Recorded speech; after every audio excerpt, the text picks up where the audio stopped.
नमस्कार मित्रांनो, स्वागत आहे तुमचं पुन्हा एका नवीन व्हिडिओमध्ये. मित्रांनो, ओला इलेक्ट्रिकचे CEO भाविश अग्रवाल यांनी कंपनीमधील आपला हिस्सा विकलाय. ओला इलेक्ट्रिकचे संस्थापक अग्रवाल यांनी एका मोठ्या व्यवहाराद्वारे ब्लॉकडीलद्वारे कंपनीचे 2,62,00,000 शेअर्स विकलेत. ओला इलेक्ट्रिक मोबिलिटीचे 2.5 कोटी शेअर्स हे मंगळवारी प्रति शेअर ₹34.99 या सरासरी भावानं विकले गेले. इतक्या मोठ्या प्रमाणावरती शेअर विकल्यामुळे यांचा भाविश अग्रवाल यांच्या एकूण संपत्तीवरती मोठा परिणाम झाला असून त्यांची संपत्ती ही 1.79% कमी झाली आहे. फोर्ब्स रिअल टाइम्स अब्जाधीशांच्या यादीनुसार ओला इलेक्ट्रिक मोबिलिटीचे संस्थापक भाविश अग्रवाल यांची एकूण संपत्ती $1.6 अब्ज म्हणजेच सुमारे 1445 कोटी रुपये आहे.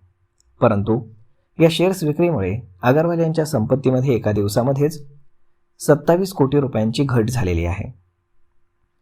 ओला इलेक्ट्रिक मोबिलिटीचे CEO भाविश अग्रवाल यांच्याकडे सप्टेंबर 2025 पर्यंत इलेक्ट्रिक दुचाकी उत्पादन कंपनीमध्ये 30% वाटा होता. दरम्यान कंपनीने स्पष्ट केले की ही विक्री प्रमोटर स्तरावरील 260 कोटी रुपयांच्या कर्जाची परतफेड करण्यासाठी करण्यात आली. दाखल केलेल्या माहितीनुसार यामुळे प्रमोटर्सकडे असलेले सर्व पूर्वीचे तारण ठेवलेले शेअर्स आता रिलीज होतील.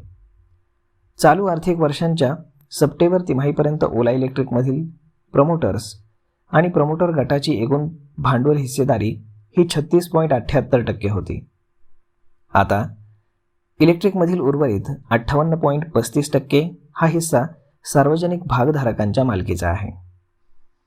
ओला इलेक्ट्रिक मोबिलिटीचे शेअर्स 1.74% त्यामुळे घसरून 33.90 रुपयांपर्यंत आले होते.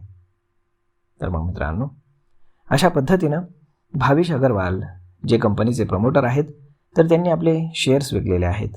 तर यामुळे शेअर्सवरती दबाव असणं स्वाभाविक आहे. तर यावरती आपलं मत काय हे तुम्ही आम्हाला कमेंट करून नक्कीच सांगा. आणि जर हा व्हिडिओ तुम्हाला आवडला असेल तर आपल्या जवळच्या मित्रमंडळींसोबत देखील हा व्हिडिओ तुम्ही शेअर करायला विसरू नका.